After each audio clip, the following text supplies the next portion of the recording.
Bueno, buenas tardes para todas y para todos. Un cordial saludo, qué alegría volver a reencontrarlos en estas actividades académicas de la Escuela Mayor de Derecho y en el marco de este ya tradicional, denominado así Seminario Alemán, ¿no? El día de hoy, como es de conocimiento, vamos a tener la presentación del profesor doctor Michael Stövar, que es catedrático en la Universidad de Kiel y quien en un momento me permitiré presentar. Antes de ello, pues quiero extender un cordial saludo también a nuestro vicerrector, el profesor Malagón, que nos está acompañando muy amablemente, de igual manera a la profesora Isue, que muy amablemente no solo nos acompaña, sino que después de la presentación del profesor Stövar hará unos comentarios académicos muy juiciosos a su presentación. Y pues aprovechando estas honrosas visitas, quisiera darle la palabra al profesor Malagón para escuchar su saludo también y por supuesto agradeciéndole por acompañarnos. Muchísimas gracias, doctor Zuluaga, y muy buenas tardes para todos. Yo quiero dar un saludo muy especial a nuestros invitados de honor del día de hoy, al profesor doctor Michael Stövar, y por supuesto también al profesor Slava Amisinov. Gracias por estar en nuestra Universidad Sergio Arboleda y saludar muy especialmente, por supuesto, al doctor John Zuluaga con mi gratitud y mi reconocimiento institucional como director de este grupo de investigación. Comentábamos antes de iniciar la sesión de hoy que este modelo pedagógico y metodológico es un modelo ideal para la creación de conocimiento. Mucho se habla hoy en la educación superior sobre nuevos modelos pedagógicos y la necesidad de nuevos retos metodológicos en el aula, pero estos seminarios inspirados en el seminario alemán son un modelo fundamental de creación de valor, así que celebro este esfuerzo, doctor John.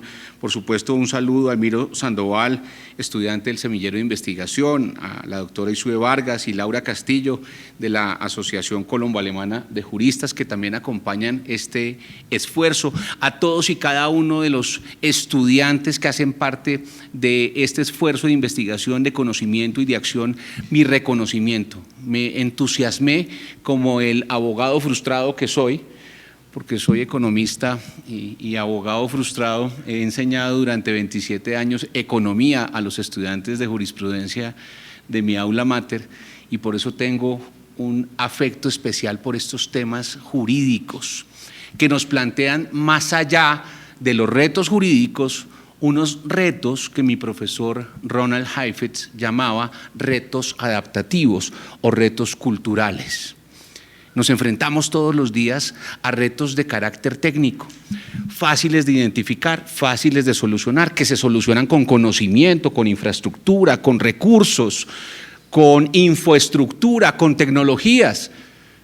Y por eso es más sencillo para las sociedades identificar los retos técnicos. Y en el campo de ustedes, queridos amigos, la legislación, la creación de la legislación y la aplicación de la norma y de la ley son parte de esos retos técnicos. Y sin embargo, tenemos hoy grandes retos adaptativos o culturales de los que estoy seguro ustedes van a discutir en la tarde de hoy. Retos que tienen que ver con nuestros hábitos, con nuestros comportamientos, con la forma en la que entendemos el mundo, con la inutilidad de utilizar herramientas del siglo XIX para resolver problemas del siglo XXI, con los enormes desafíos que tenemos en este ámbito de la responsabilidad y de los prejuicios de lo que vamos a hablar en el día de hoy. Yo me siento muy honrado y no quería menos que saludarlos institucionalmente, que trasladarles en nombre del señor rector Jorge Noguera, en nombre de los vicerrectores, en nombre de todos los que todos los días estamos sirviendo a esta institución con convicción, con cariño, con respeto por estos 40 años de historia, con compromiso por ustedes, por sus familias y por nuestros egresados, más de 50.000 ya en estos 40 años. Por ese compromiso estamos todos los días haciendo nuestro mejor esfuerzo para crear conocimiento pertinente y hacerlo en el marco que lo ha hecho siempre esta universidad en el marco de calidad, de excelencia, de internacionalización y de gestión. De verdad que estos espacios son los espacios por los que vale la pena hacer academia. Este trabajo de ustedes tiene un significado especial por la creación de conocimiento y yo no podía menos, a pesar de no poderme quedar durante toda la sesión, que saludarlos muy especialmente desde la Vicerrectoría de Relaciones Institucionales y ponerme a sus órdenes absolutamente en esta construcción colectiva de institución. Profesor, bienvenido nuevamente, gracias por honrarnos con su presencia y gracias por honrarnos con sus reflexiones y su conocimiento. De nuevo, muchísimas gracias a todos y les deseo una jornada muy útil, muy rica y por supuesto muy generosa en interacción, en conocimiento, en unidad en medio de la diversidad. Muchísimas gracias. Bueno, mi sincero agradecimiento al profesor Malagón, su presencia sin duda corporiza el apoyo institucional a estas iniciativas muy valiosas. Lo veníamos comentando. Se trata del así denominado seminario alemán, que encarna lo que en alemán se denomina el Forschungsseminar, un seminario de investigación. Y significa ello que es un espacio de intercambio horizontal. Ven ustedes pues que la estructura de la sala para esta ocasión ha cambiado, buscando promover que los participantes se sientan en unas condiciones de intercambio muy horizontales que promuevan esa confianza para el diálogo y para el diálogo científico. Y así vamos a intentar hacerlo el día de hoy y lo promovemos en múltiples espacios, no solo desde el Departamento de Derecho Penal, también en todos los otros departamentos y actividades de la escuela. Luego de la presentación del profesor Michael Stöber, vamos a tener entonces, como lo anuncié, unos comentarios muy interesantes y juiciosos de nuestra profesora Isue Vargas. Y finalizados ellos, entonces se abrirá el espacio para que todos, de forma abierta, crítica, reflexiva, planteen sus preguntas, también sus comentarios si los tuviesen y se promueva así el diálogo científico que queremos. De nuestro invitado, que es ya un amigo de la casa, ¿no? Esta puede ser su cuarta intervención en la Universidad Sergio Arboleda, es decir, en la Escuela Mayor de Derecho, sin contar otras que se ha tenido en otras escuelas y departamentos.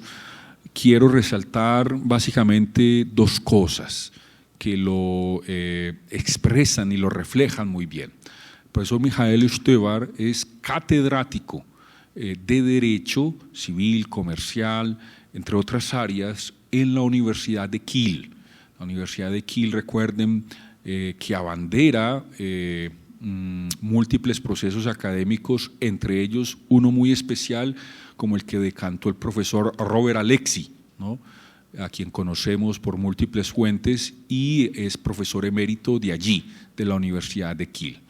Y desde la Universidad de Kiel, el profesor ha jalonado una internacionalización de distintos procesos en su cátedra y en la universidad, y eso es lo que ha dado lugar a la constitución ya hace casi 6 años de la Asociación Colombo-Alemana de Juristas, en cuyas actividades muchos han participado, llámese el Congreso de la Asociación o seminarios virtuales.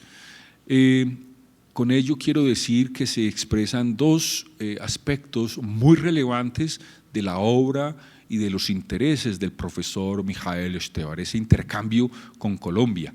Es a través de él y a través de su cátedra en la Universidad de Kiel, donde hoy se encuentra uno de los puentes más importantes de nuestro país con el mundo germano a nivel jurídico, y no solo civil o comercial, sino jurídico en general, ¿no?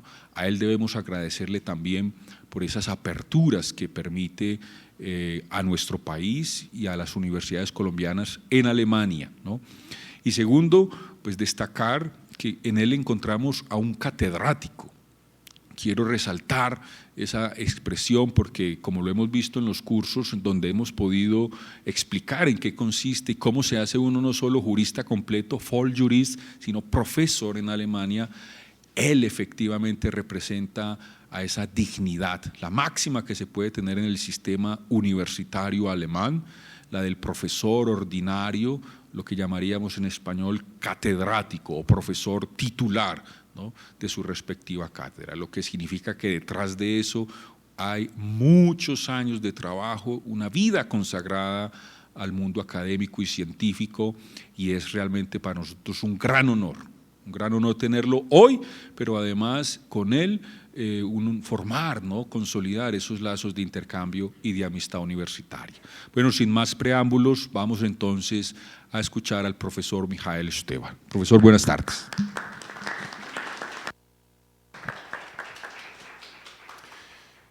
Buenas tardes, señoras y señores, y muchísimas gracias por esta muy amable introducción del profesor Dr. John Zuluaga, con quien colaboro desde años ya dentro de la Asociación Colombo-Alemana de Juristas. Él también es miembro no solo de la asociación como tal, pero también de nuestro consejo científico. Y un gran placer estar otra vez en la Universidad Sergio Arboleda. Muchísimas gracias también al vicerrector Malacón por esta muy amable invitación, y también a la profesora Isabel Vargas para acompañarnos. Para mí es un gran placer y honor estar otra vez en esta muy prestigiosa institución. El tema de mi conferencia de hoy es la responsabilidad civil por daños y perjuicios en el derecho civil alemán. Y voy a empezar con una introducción con las informaciones básicas sobre pues el derecho civil, pero también el derecho de obligaciones, incluyendo el derecho de responsabilidad por daños y perjuicios. Entonces, explicar cuáles tipos de obligaciones hay, qué deberes pueden surgir de una obligación, y después hablar primero sobre la responsabilidad contractual en el derecho civil alemán, y después de la responsabilidad extracontractual, para también mostrar las diferencias significativas que hay entre estos dos regímenes de responsabilidad civil. También hablar sobre las disposiciones generales sobre el alcance de los daños y perjuicios que debe compensar el deudor en caso de una responsabilidad. Y por fin hablar sobre una figura jurídica que es bastante particular para el derecho civil alemán, y eso es la culpa in contraendo. Eso es la responsabilidad por la violación de deberes precontractuales. El Código Civil alemán, que contiene las reglas también sobre la responsabilidad civil, contractual, así como extracontractual, fue expedido en el año 1896, era la primera codificación nacional uniforme en Alemania del derecho civil. Antes ya habían algunas codificaciones en algunos estados que entonces para muchos siglos eran independientes. Solo en el año 1871 se creó un estado alemán uniforme, el Imperio Alemán, y poco después, en el año 1874, empezaron los trabajos en una codificación uniforme para todo el Imperio Alemán. Esos trabajos se terminaron en el año 1896 con la promulgación del Código Civil, con la firma del emperador entonces, que teníamos en Alemania en esta época. El Código Civil entró en vigor el 1 de enero de 1900 y está en vigor hasta hoy en día con muchísimas modificaciones durante estas muchas décadas, pero todavía en vigor en sus estructuras básicas hasta el día de hoy. El Código Civil alemán se compone de 5 partes o 5 libros, una parte general que contiene reglas generales para cualquier relación de derecho privado.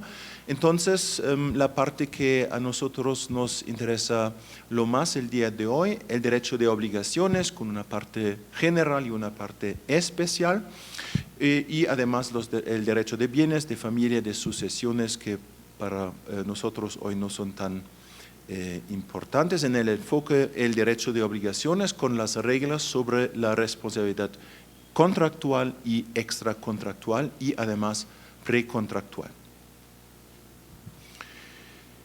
En Alemania, en el derecho civil alemán, diferenciamos entre obligaciones contractuales y obligaciones extracontractuales, o se habla también de obligaciones legales. La característica principal de estas obligaciones extracontractuales o legales es que no dependen de la voluntad de las partes, sino que surgen por el cumplimiento de los requisitos fijados en la ley. Por eso son obligaciones legales, porque el mero cumplimiento de los requisitos que determina la ley hace surgir estas obligaciones extracontractuales. Las obligaciones contractuales se caracterizan por el hecho de que dependen de la voluntad unánime de las partes, es decir, para las obligaciones contractuales necesitamos un negocio jurídico, necesitamos la voluntad unánime de las partes para que surja una obligación contractual. Entre esos dos tipos de obligaciones hay las obligaciones precontractuales y voy a explicar en lo siguiente con más detalle qué es característico para estas obligaciones precontractuales, qué es su naturaleza, son legales, son más contractuales.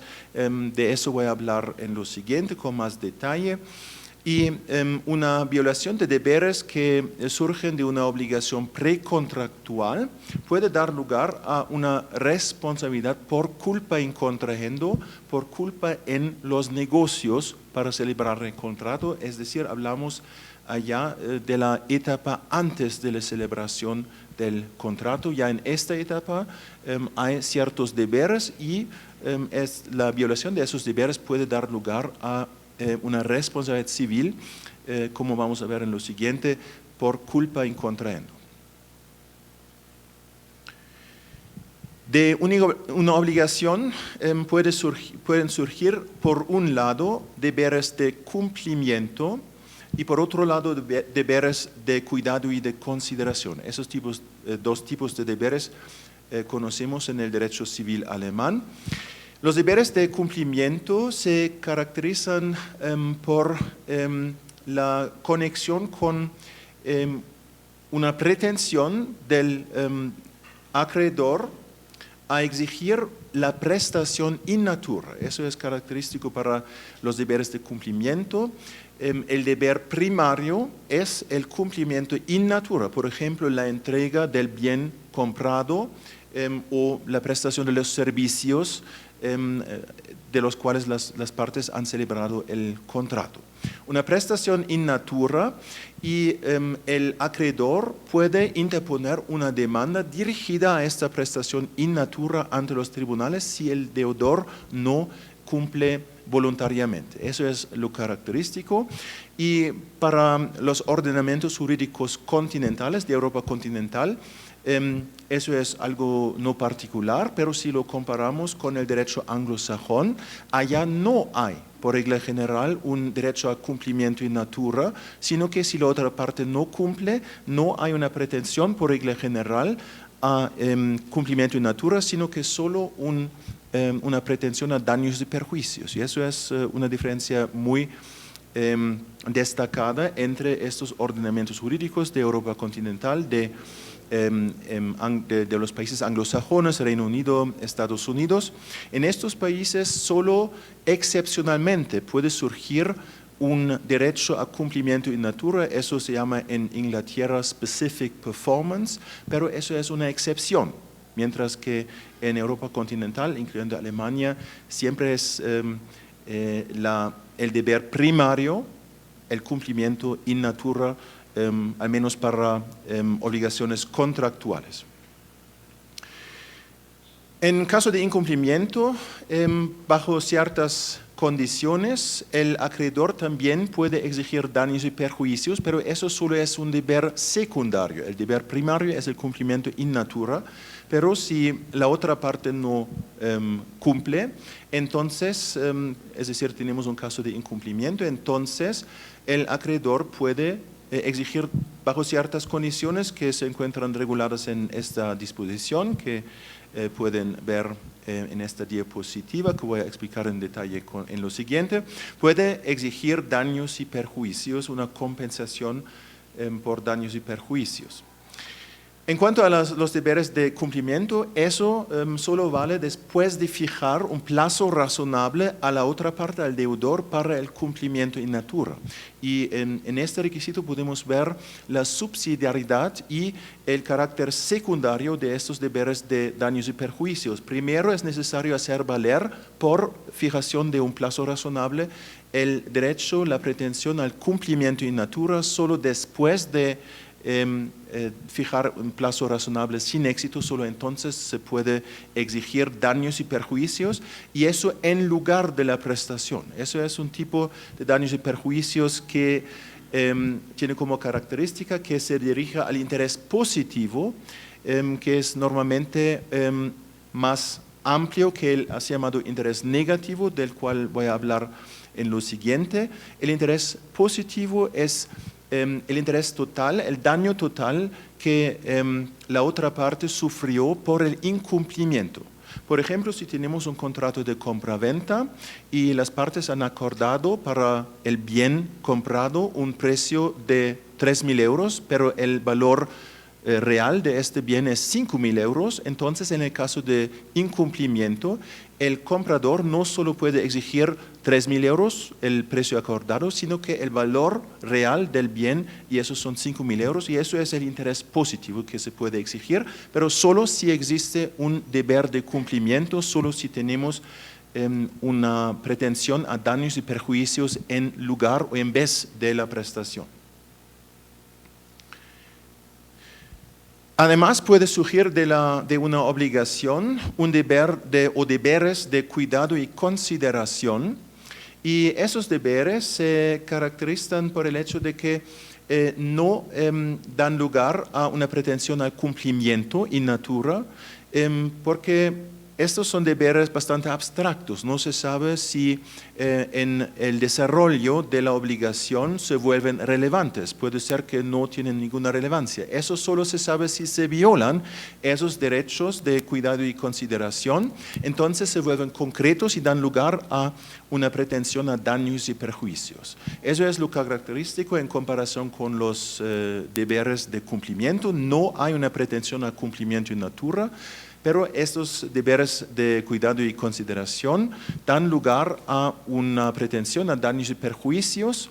Si se violan de parte del deudor, entonces hay una pretensión a daños y perjuicios que no se dirigen al interés positivo, porque el interés positivo siempre está conectado con un deber de cumplimiento que no tenemos en estos deberes de cuidado y consideración, pero se puede exigir el interés en la integridad. Por ejemplo, si la violación del deber de cuidado y consideración consiste en la destrucción de una cosa, entonces se puede exigir el valor de integridad, es decir, el valor de la cosa, pero no el interés positivo, que va más allá del valor de la cosa en ciertos casos.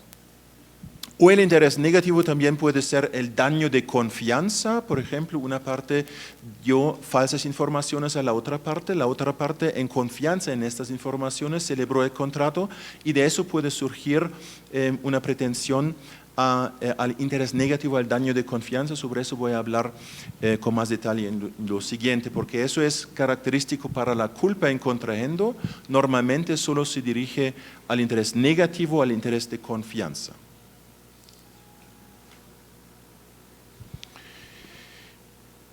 En cuanto al incumplimiento, el derecho alemán diferencia todavía también de una gran reforma que tuvimos en el año 2001 entre diferentes tipos de incumplimiento, y esa diferenciación es importante para las consecuencias legales, que son diferentes dependiendo del tipo de incumplimiento que hay en el caso concreto.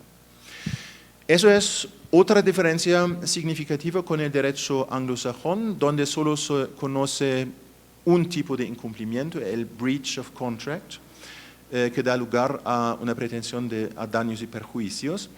Y en Alemania diferenciamos entre el incumplimiento que consiste en la falta de prestación. La prestación es posible, pero la parte no da la prestación, no cumple in natura.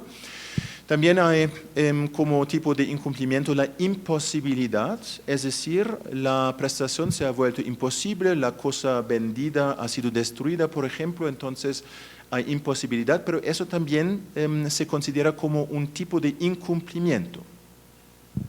Además, la demora, eso significa que el deudor presta, por ejemplo, el servicio o entrega los bienes, pero demasiado tarde. Y para este periodo de demora tiene que, por ejemplo, pagar la otra parte, el deudor, intereses o también daños y perjuicios específicos para esta etapa de demora.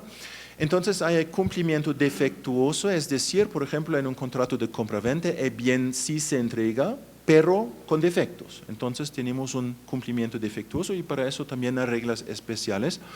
Y por fin, la violación de deberes de diligencia y consideración, o cuidado y consideración.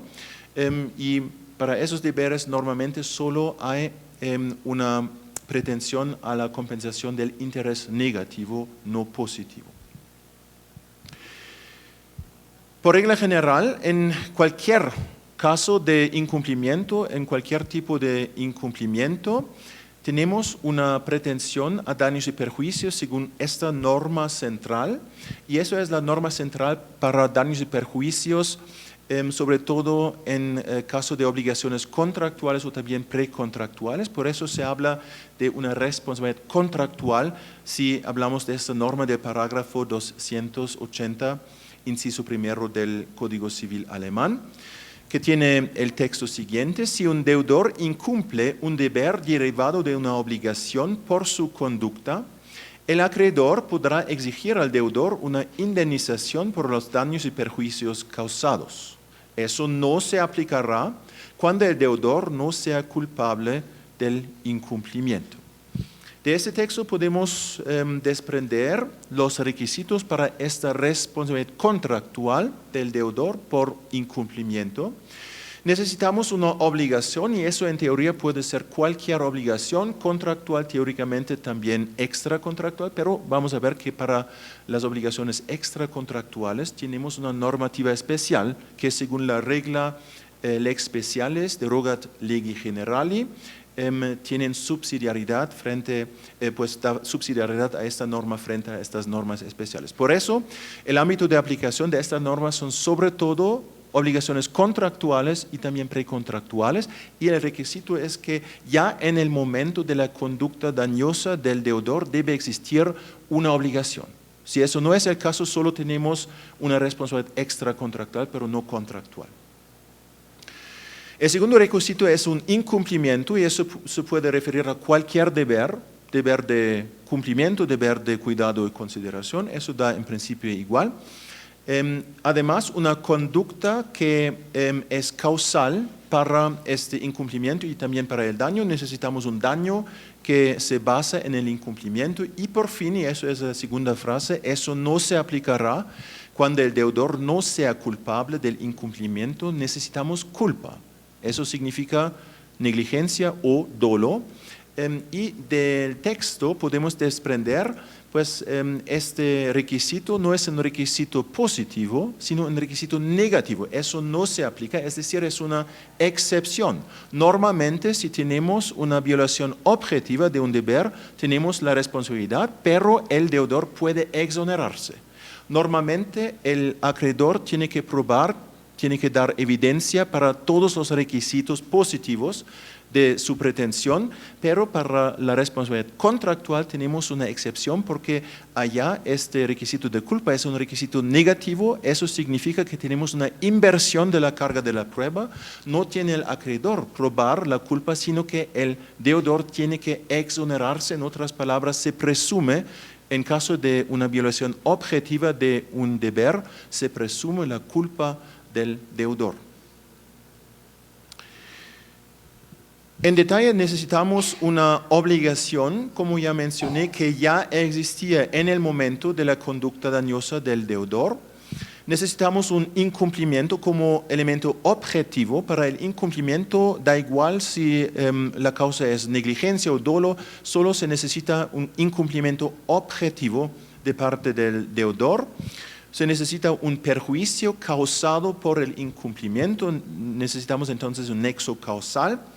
Y por fin, como elemento subjetivo, la culpa, y ya mencioné, y eso se desprende del texto de la ley, que tenemos una presunción legal de la culpa si hay una violación objetiva de un deber que surge de una obligación, entonces se presume la culpa y el deudor tiene que exonerarse. Culpa en el derecho alemán significa intención o dolo o alternativamente negligencia, y si no hay una disposición especial en la ley, da igual cuál tipo de culpa es, ambos tipos de culpa, dolo como negligencia, dan lugar a la responsabilidad contractual del deudor.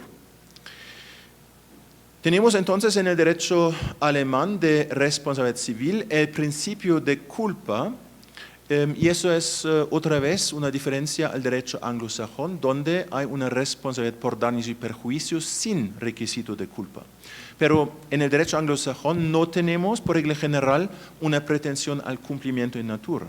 Y por eso es bastante consecuente, lógico, que para este derecho primario de breach of contract, daños y perjuicios, no hay el requisito de culpa en el derecho anglosajón, pero sí lo hay en el derecho alemán y también en los ordenamientos jurídicos de Europa continental. Una norma importante que se refiere a la conducta de terceras personas es este parágrafo 278 del BGB, que es una norma de atribución.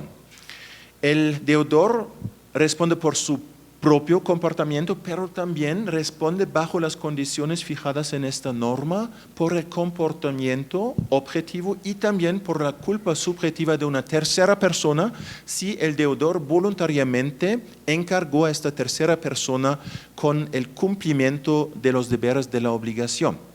Y si el deudor se decide por esta solución de encargar a una tercera persona, entonces responde por el comportamiento culpable de esta tercera persona, es decir, hay una atribución del comportamiento dañoso de esta tercera persona y también de la culpa de esta tercera persona, y eso sin posibilidad para el deudor, para el deudor de exonerarse.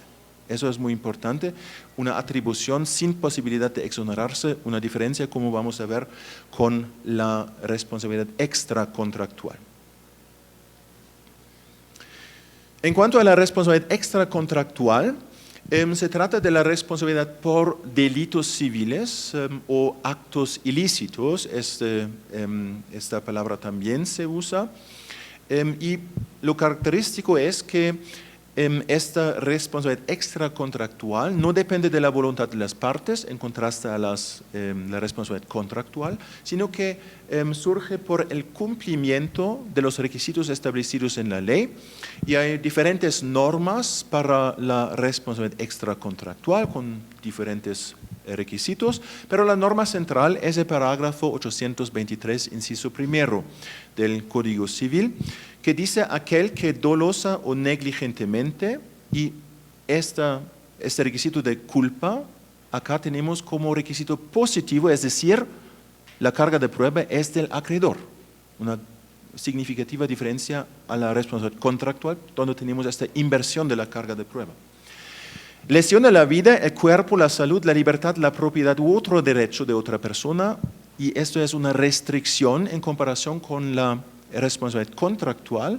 La responsabilidad contractual surge de cualquier violación de un deber de la obligación, mientras que la responsabilidad extracontractual, según esta norma general, requiere que se haya lesionado uno de estos bienes jurídicos o derechos que se encuentran en esta enumeración exhaustiva del parágrafo 823, y por eso la responsabilidad extracontractual es más restricta que la responsabilidad contractual. Será obligado a indemnizar los daños y perjuicios causados, el nexo causal se requiere también para la responsabilidad extracontractual. Esa es la norma general. Tenemos al lado de esta norma general un bastante gran número de otros tipos de delitos civiles con requisitos propios. También se reconoce en ciertos casos en el derecho alemán una responsabilidad objetiva que no depende de la culpa del deudor, por ejemplo, para el portador de un vehículo que responde por cualquier daño causado por el vehículo de manera objetiva, es decir, sin necesidad de culpa de su parte, pero el principio es que necesitamos culpa, dolo o negligencia. La responsabilidad extracontractual tiene por un lado la función de compensación de los daños causados. Si una persona interfiere en la esfera de otra persona, entonces tiene que compensar los daños causados, pero al mismo tiempo una función de prevención, porque esta consecuencia legal de la interferencia en los derechos o bienes de otra persona, esta consecuencia legal de daños y perjuicios disuade de intervenir, de hacer esta intervención. Por eso también una función de prevención. En el derecho alemán no se reconoce una función punitiva, es decir, la figura de los punitive damages, de daños punitivos, que sobre todo en Estados Unidos se reconoce, en Alemania no existe. No hay una función punitiva de daños y perjuicios. Y en Estados Unidos sí hay estos punitive damages, y esos punitive damages explican por qué en Estados Unidos en algunos casos hay sentencias de daños y perjuicios contra empresas, sobre todo, que a nosotros nos parecen completamente exageradas. Por ejemplo, una señora se puso un café caliente en las piernas, obtuvo una compensación daños y perjuicios de $7 millones, pero eso se explica por los punitive damages, porque eso es normalmente el monto más grande de estos montos que se encuentran en estas sentencias de una vista, de una perspectiva de Europa continental un poco absurdas, o la entrega de un BMW doble con el falso color, $1 millón punitive damages. Eso no existe en Alemania y de verdad en Estados Unidos parece un poco exagerado lo que hacen los juzgados allá, pero quizás en algunos casos y sobre todo con quizás con montos no tan exagerados, me parece bastante recomendable introducir punitive damages también en Alemania, porque algunas empresas de verdad se comportan de manera frente al cliente de manera muy descortés, muy impertinente, y para los clientes en la gran mayoría de los casos no vale la pena porque se trata de montos bastante pequeños de interponer una demanda. Y en estos casos puede ser un instrumento bastante efectivo introducir esos punitive damages contra tal empresa que en algunos casos con intención viola sus deberes porque saben que los clientes normalmente no interponen una demanda porque no vale la pena, porque el monto del daño material no es tan alto. Ya expliqué que tenemos en el derecho de responsabilidad civil extracontractual una serie de normas específicas, pero tenemos esta norma general de parágrafo 823 del Código Civil. También para la responsabilidad extracontractual vale el principio de la culpa. Normalmente hay requisitos de la culpa, pero hay excepciones que se encuentran reguladas en leyes especiales, por ejemplo, para el portador de un vehículo que ya mencioné. Y estos casos de una responsabilidad objetiva son normalmente casos en los cuales existe un peligro y este peligro surge de la esfera de la persona que entonces responde y más o menos esta responsabilidad objetiva es la compensación, el precio que tiene que pagar la persona que es responsable de este peligro por tener la admisión de mantener este peligro. Por ejemplo, la operación de un vehículo es en principio un peligro y si realiza este peligro, entonces responde el portador del vehículo de manera objetiva, es decir, sin necesidad de culpa subjetiva. Además es importante que derecho sobre la responsabilidad extracontractual no prevé una protección general del patrimonio, una importante diferencia a la responsabilidad contractual. Si se incumplen deberes de una obligación contractual, se pueden exigir cualquier daños de patrimonio, mientras que para la responsabilidad extracontractual, como vimos en esta norma general, es en principio necesario una lesión de ciertos bienes jurídicos, de ciertos derechos, y sin eso no hay una compensación. Por eso no hay una protección general de patrimonio, pero solo se pueden exigir la compensación de daños y perjuicios que se basan en una lesión de un bien jurídico, de un derecho que se encuentran en esta enumeración exhaustiva del parágrafo 823, inciso primero.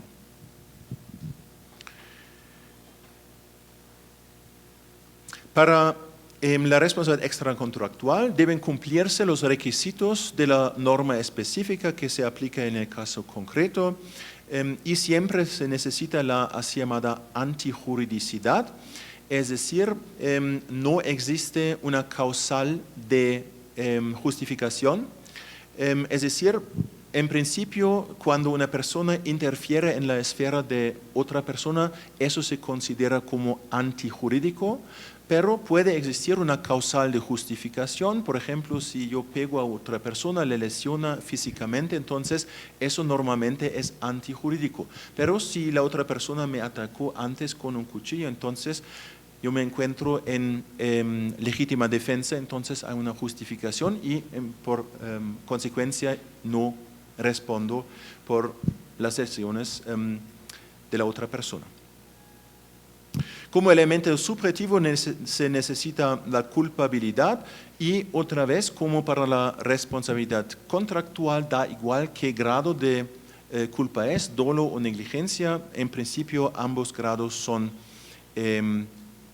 tienen el mismo valor para la responsabilidad, pero una diferencia significativa es que para la responsabilidad extracontractual normalmente tiene la carga de la prueba de la culpa el acreedor, mientras que para la responsabilidad contractual tenemos esta inversión de la carga de prueba, tiene que exonerarse el deudor.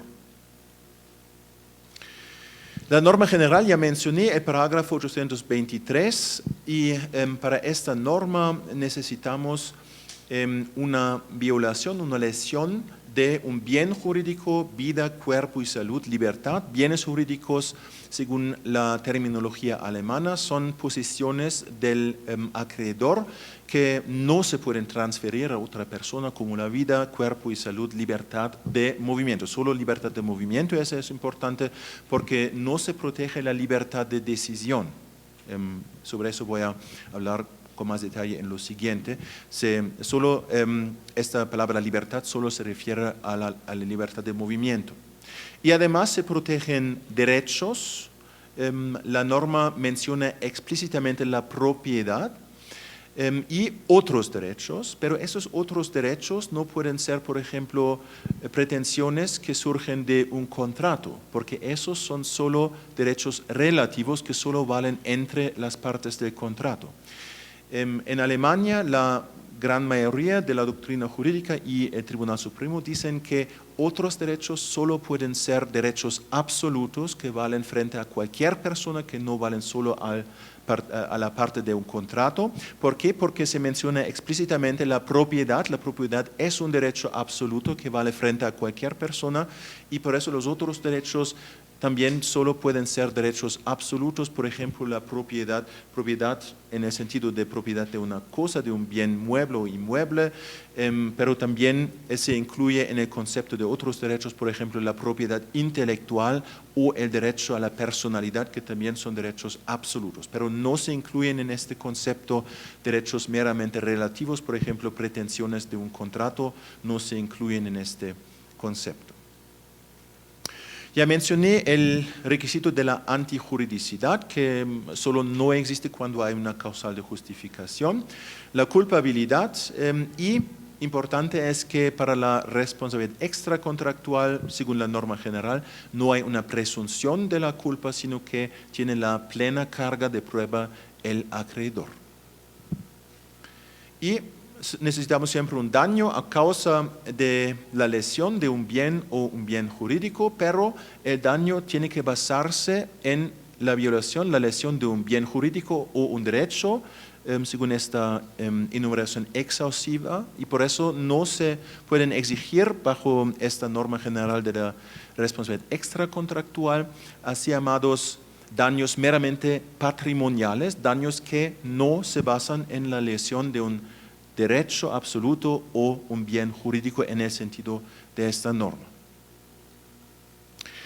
Además hay el inciso segundo del mismo parágrafo que se refiere a la violación de una así llamada ley de protección. Eso, por ejemplo, pueden ser leyes penales, por ejemplo, la prohibición de un hurto o de un robo.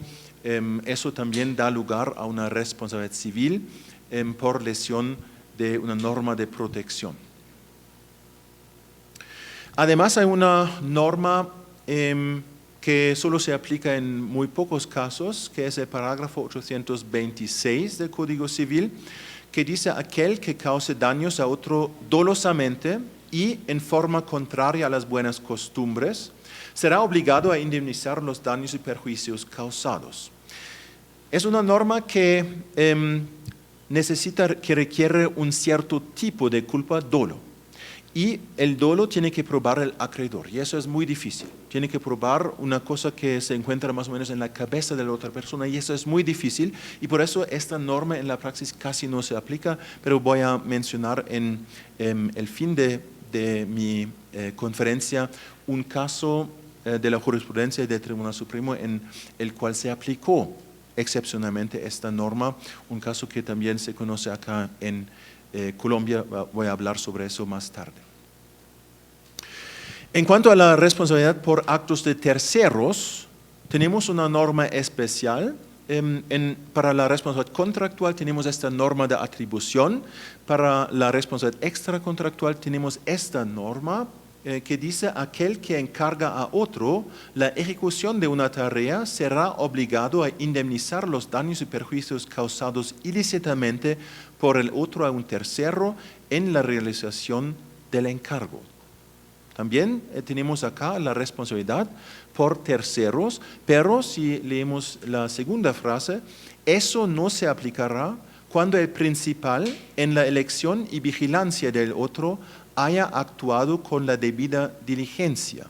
De esta segunda frase podemos desprender que esta norma no es una norma de atribución de la conducta y de la culpa de una persona tercera, sino que eso es una responsabilidad por el propio comportamiento culposo, y esto consiste en la mala elección o la mala vigilancia de la otra persona. Es decir, es una responsabilidad por la propia culpa, por la propia mala conducta del principal mismo, y no una norma de atribución, y es una norma con la posibilidad de exoneración. Eso no se aplicará cuando el principal puede probar que de su parte no hay culpa de elección ni culpa de vigilancia. Entonces, en cuanto a la responsabilidad por actos de terceros, la responsabilidad extracontractual es menos estricta que la responsabilidad contractual. En otras palabras, allá tenemos una ventaja significativa de la responsabilidad contractual frente a la responsabilidad extracontractual. En cuanto al alcance del daño que debe compensarse, no hay diferencia entre la responsabilidad contractual y la responsabilidad extracontractual. En ambos casos se aplican estas normas que se pueden ver en esta diapositiva. En primer lugar, el deudor debe una restitución en especie in natura, lo que significa si ha destruido una cosa, entonces debe repararla. Si ha lesionado a una persona físicamente, debe dar un tratamiento médico, teóricamente, pero eso en la mayoría de los casos no es razonable. Por eso la ley prevé que exactamente en estos casos de lesiones físicas o de un daño a una cosa, el acreedor puede directamente exigir una compensación en dinero, el monto de dinero que se necesita para efectuar esta restitución en especie.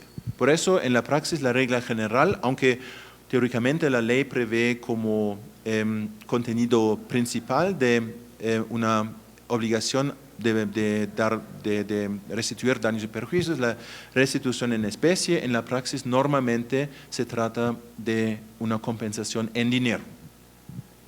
Lo mismo cuando una restitución en especie no es posible o no es suficiente. En estos casos siempre hay una compensación en dinero y eso es en la praxis el caso regular. Se pueden exigir siempre daños materiales y también en ciertos casos definidos en la ley, daños inmateriales o daños morales. Eso solo si hay una lesión física o una violación de la libertad y también, según la jurisprudencia del Tribunal Constitucional alemán, en el caso de violaciones graves del derecho de la personalidad, por ejemplo, por calumnia muy grave u otros casos de violación de derechos personales, en este caso también desprende el Tribunal Constitucional directamente de la Constitución un derecho a una compensación por daños morales. Eso es un poco dudoso porque la Constitución no da lugar a pretensiones para personas individuales contra otras personas individuales, según la concepción alemana, pero pues eso es la jurisprudencia del Tribunal Constitucional.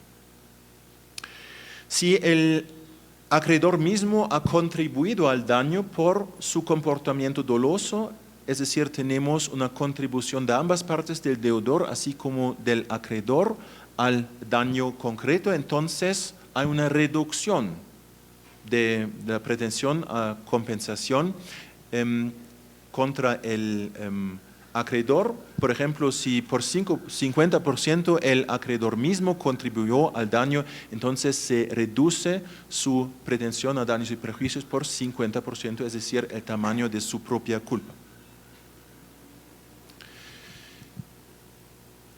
Por fin, una comparación entre las reglas sobre la responsabilidad contractual y la responsabilidad extracontractual. La responsabilidad contractual es más restrictiva en este primer requisito porque una responsabilidad contractual solo hay si ya en el momento del acto dañoso de la otra persona ya existía una obligación, normalmente una obligación contractual o también precontractual. Este requisito no hay para la responsabilidad extracontractual. Esta responsabilidad puede incurrir cualquier persona, también personas que en este momento no estuvieron en una relación obligacional con la otra persona. Según la responsabilidad extracontractual, también pueden exigirse así llamados daños puramente pecuniarios o daños solamente patrimoniales, mientras que, como expliqué, según la norma general sobre la responsabilidad extracontractual, solo se pueden exigir daños que se basan en una lesión de un derecho absoluto o un bien jurídico que son enumerados exhaustivamente en esta norma. También es más beneficiosa en cuanto a la carga de prueba, la responsabilidad contractual, porque tenemos una inversión de la carga de prueba. El deudor tiene que exonerarse, tiene que probar que no hay culpa de su parte, mientras que para la responsabilidad extracontractual el acreedor tiene que probar que hay culpa de parte del deudor. Y también es más beneficiosa para el acreedor la responsabilidad contractual en cuanto a actos de terceros, porque como ya escuchamos, hay una atribución sin posibilidad de exoneración de actos de terceros que voluntariamente el deudor encargó con el cumplimiento de sus deberes, mientras que para la responsabilidad extracontractual tenemos una norma especial que se basa en la propia culpa del deudor y el deudor tiene la posibilidad de exonerarse según la responsabilidad extracontractual. En otras palabras, la responsabilidad contractual, las reglas sobre la responsabilidad contractual son más beneficiosas para el acreedor en comparación con las reglas sobre la responsabilidad extracontractual. Y esa era la razón por qué surgió la figura jurídica de la culpa in contrahendo. Porque en la doctrina jurídica y más tarde también en la jurisprudencia se dieron cuenta de que la responsabilidad extracontractual tiene ciertas desventajas para el acreedor y se consideraba necesario de ampliar las reglas sobre la responsabilidad contractual también a la etapa precontractual, pero solo a ciertos casos de la etapa precontractual. Pues estas debilidades de la responsabilidad extracontractual eran más o menos la causa por el desarrollo de esa figura jurídica de la culpa in contrahendo, es decir, la responsabilidad según las reglas de la responsabilidad contractual ya en la etapa precontractual. El primer jurista, civilista en Alemania que desarrolló esta figura en su obra famosa de la culpa in contrahendo del año 1861 era el famoso civilista Rudolf von Jhering, y él explícitamente por estas debilidades de la responsabilidad extracontractual desarrolló esta figura de la culpa in contrahendo, una responsabilidad según reglas que normalmente solo se aplican a relaciones contractuales ya en la etapa antes de la celebración del contrato. Y el Tribunal Supremo Imperial también adoptó esta figura en la sentencia muy famosa sobre el rollo de linóleo. En este caso, el demandante entró a la izquierda, eso es el edificio del Tribunal Supremo Imperial en la ciudad de Leipzig, que existe todavía hasta hoy en día, pero hoy en día se encuentra en este edificio el Tribunal Supremo Administrativo, mientras que el Tribunal Supremo Federal de lo Civil se encuentra hoy en la ciudad de Karlsruhe, en el oeste de Alemania.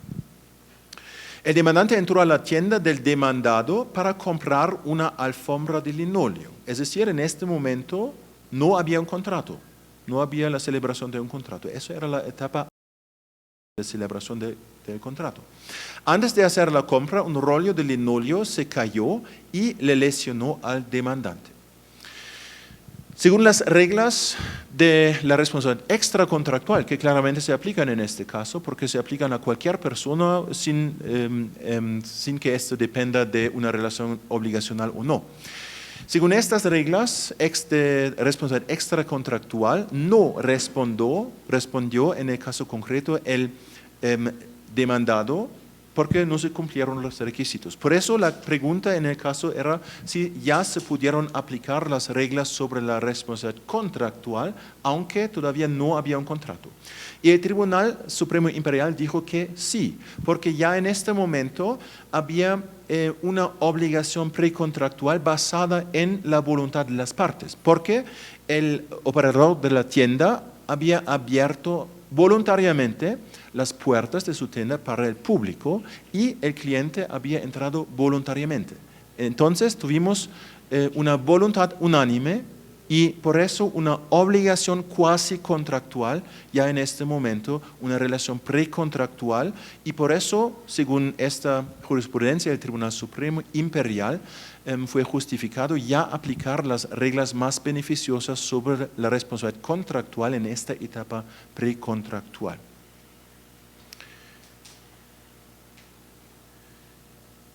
Después de esta sentencia fundamental, el Tribunal Supremo Imperial y después de la fundación de la República Federal de Alemania en el año 1945, después de la 49, después de la Segunda Guerra Mundial, también el Tribunal Supremo Federal continuaron con esta jurisprudencia, aunque en este momento en el Código Civil no había una regulación explícita sobre la culpa in contrahendo.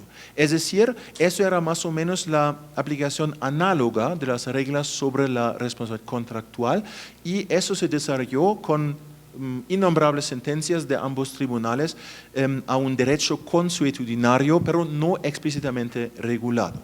Eso es el edificio, una parte del edificio del Tribunal Supremo Federal en la ciudad de Karlsruhe y por suerte no se ven los edificios al lado que son muy feos, modernos, muy feos, pero este edificio central bastante bonito. Aún más feo, en paréntesis, el edificio del Tribunal Constitucional en la misma ciudad, se puede ir a pie de este edificio al edificio del Tribunal Constitucional, muy feo.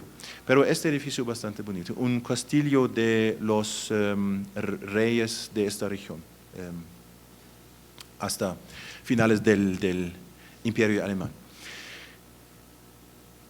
Solo en el año 2001 fue regulada por primera vez explícitamente en el Código Civil la figura jurídica de la culpa en contrahendo en esta norma de parágrafo 311, inciso segundo.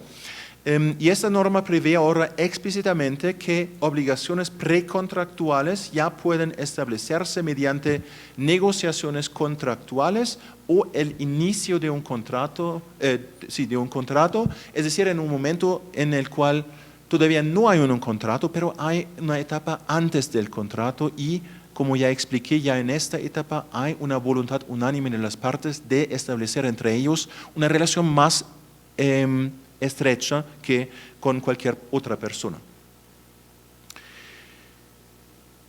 Es importante que de obligaciones precontractuales o cuasi contractuales nunca pueden surgir deberes de cumplimiento, porque estos deberes solo se creen por la celebración del contrato.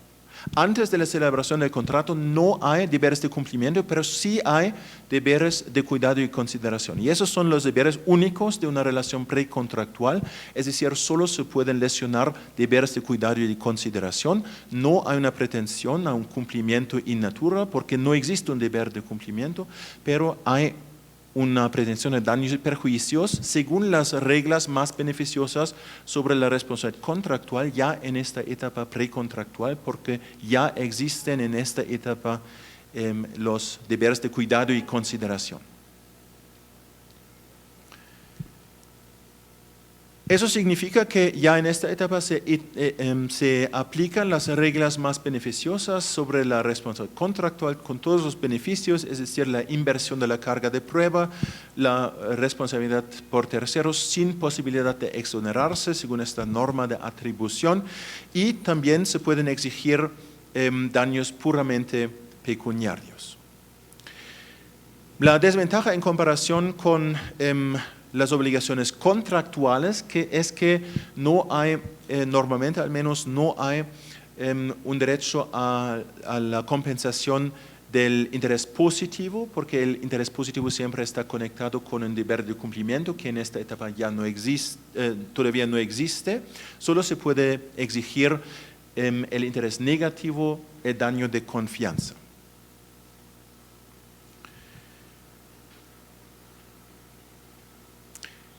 Es todavía controvertido en la doctrina jurídica alemana si la responsabilidad por culpa en contrahendo es una responsabilidad extracontractual o contractual. El Tribunal Supremo Federal tiene la tendencia de decir que se trata de una responsabilidad por ley extracontractual, porque hay una regulación en la ley, este parágrafo 311.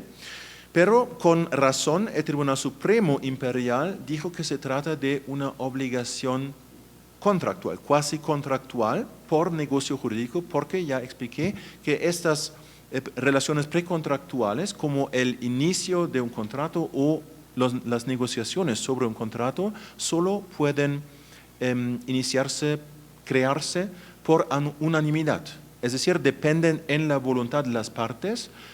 Por ejemplo, en los casos del inicio de un contrato, por ejemplo, una persona va a la tienda de la otra persona, este acto de abrir la tienda al público es un acto voluntario y también el acto de entrar en esta tienda es un acto voluntario, es decir, estas relaciones precontractuales se basan en la voluntad unánime de las partes y por eso se trata de una obligación cuasi contractual que se basa en un negocio jurídico.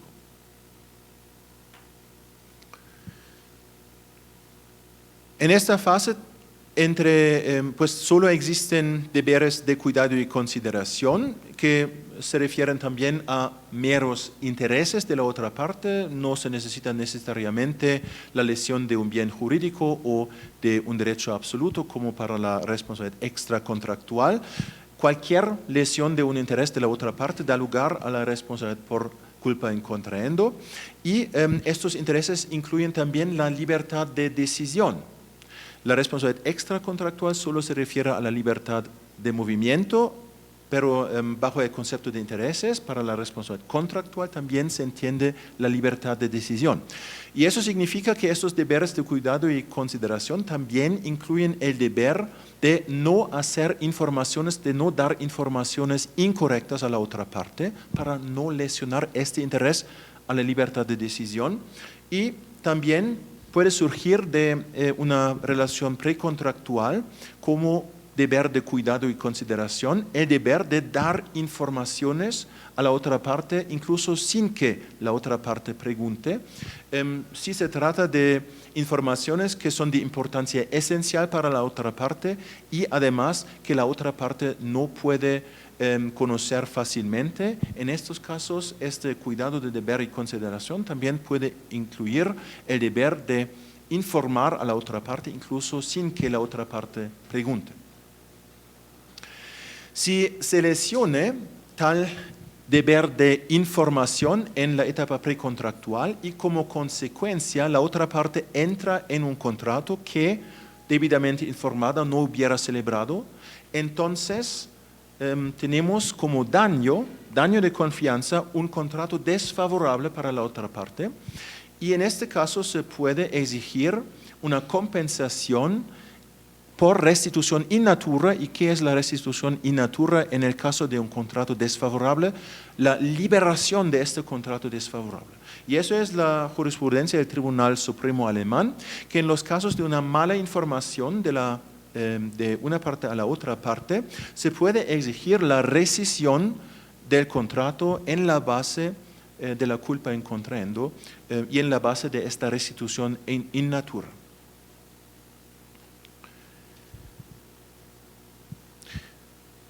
Es todavía controvertido en la doctrina jurídica alemana si también se puede exigir esta rescisión de un contrato en la base de la culpa in contraendo, también en casos en los cuales no tenemos un perjuicio cuantificable.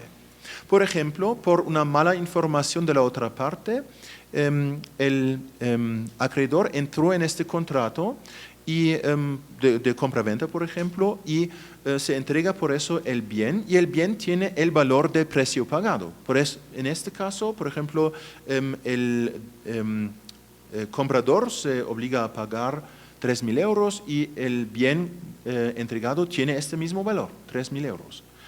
En este caso no tenemos un perjuicio cuantificable, pero el comprador dice, pues con buena información, con debida información, no hubiera celebrado ese contrato. A mí me parece desfavorable este contrato, incluso si no hay un daño cuantificable.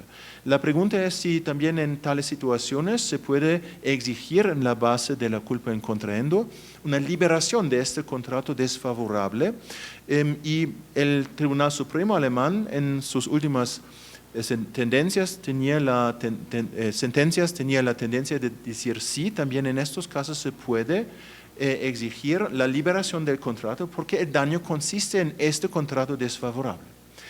Y ahora tenemos una sentencia muy importante del Tribunal Supremo que no se refiere explícitamente a la culpa in contraendo, pero a esta norma del parágrafo 826 sobre actos dolosos que contravienen los bienes costumbres, pero hay más o menos unanimidad en la doctrina jurídica que eso también se puede aplicar a la culpa in contraendo.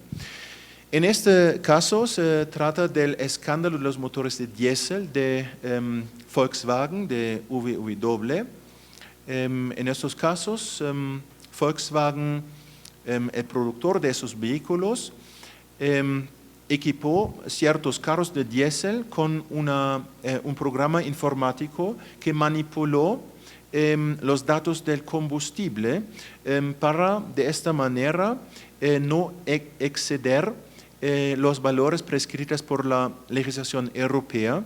Habían ciertos límites para ciertas materias de combustible y por este programa informático manipularon esos valores para tapar más o menos que estos carros no cumplieron con la normativa europea. En estos casos los carros tenían el valor del precio pagado, es decir, no había un daño cuantificable, pero el comprador tuvo en estos casos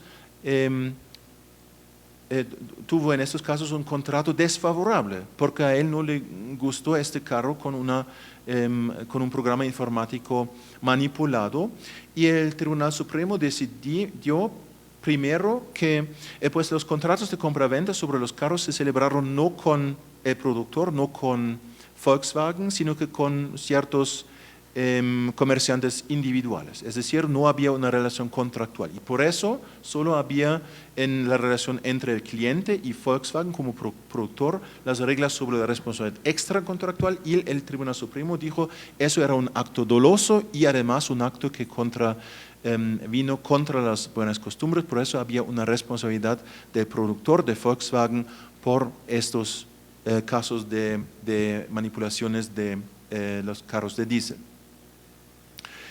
Y además el Tribunal Supremo decidió que también en estos casos hay un daño y puede exigirse la liberación de este contrato desfavorable. El Tribunal Supremo dijo un perjuicio patrimonial existe aunque la prestación y la contraprestación sean objetivamente de valor, porque la prestación no es plenamente utilizable para sus fines. Y este hecho por sí, que la parte está en un contrato desfavorable para ella, no deseado para ella, eso ya constituye el daño y por eso hay una pretensión a la liberación de este contrato basado en este caso en la responsabilidad extracontractual, pero lo mismo tiene que aplicarse para la responsabilidad por culpa in contraendo.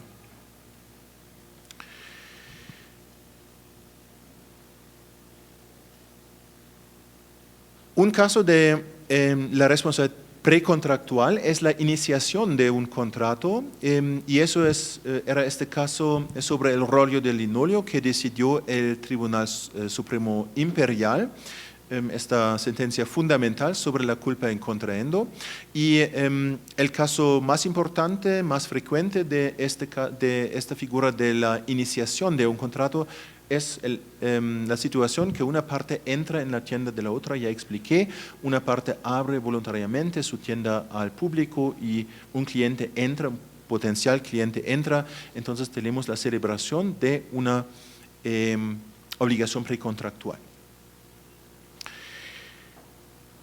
En una importante sentencia del Tribunal Supremo, una madre para hacer compras fue a un supermercado, iniciación de un contrato, acompañada de su hija de 14 años. Allí la hija resbaló con una hoja de lechuga y se lesionó. La particularidad en este caso era que la cliente, la potencial cliente y la futura parte del contrato de compraventa era la madre, no la hija. La hija solo acompañó a la madre. La pregunta era, frente a la hija, solo hay de parte del operador del supermercado una responsabilidad según las reglas sobre la responsabilidad extracontractual, que son menos beneficiosas, o también está incluida la hija en el ámbito de protección de la relación precontractual de la madre y con eso tiene los derechos según la responsabilidad contractual. Para la responsabilidad contractual, ya antes de esta sentencia del Tribunal Supremo, era reconocido que en el así llamado ámbito de protección de un contrato también pueden incluirse terceras personas bajo ciertos requisitos. Por ejemplo, si tienen una relación familiar con la parte del contrato, entonces esas personas terceras pueden ser incluidas en el ámbito de protección de un contrato.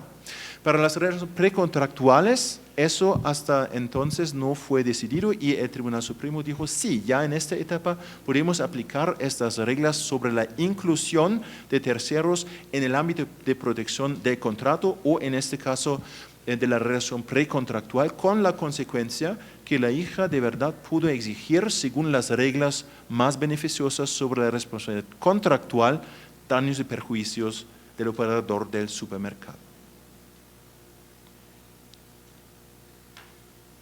Bueno, eso un breve panorama del derecho de responsabilidad civil en Alemania. Muchísimas gracias por su atención. Si tienen preguntas, con mucho gusto voy a responder a sus preguntas y también estoy muy atento a las palabras de la colega Isui Vargas. Muchísimas gracias.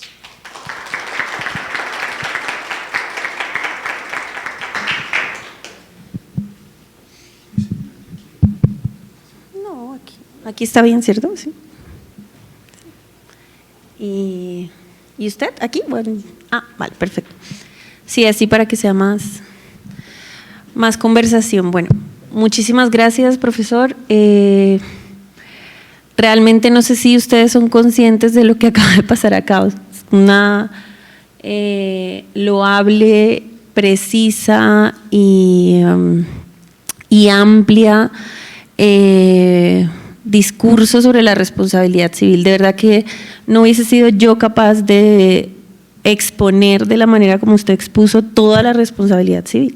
Se dieron cuenta, vieron ustedes 3 semestres en hora y 20 y de la manera más precisa y más práctica posible. Es decir, a eso tenemos que apuntarle todos. Yo aprendí muchísimo, muchísimas gracias, de verdad.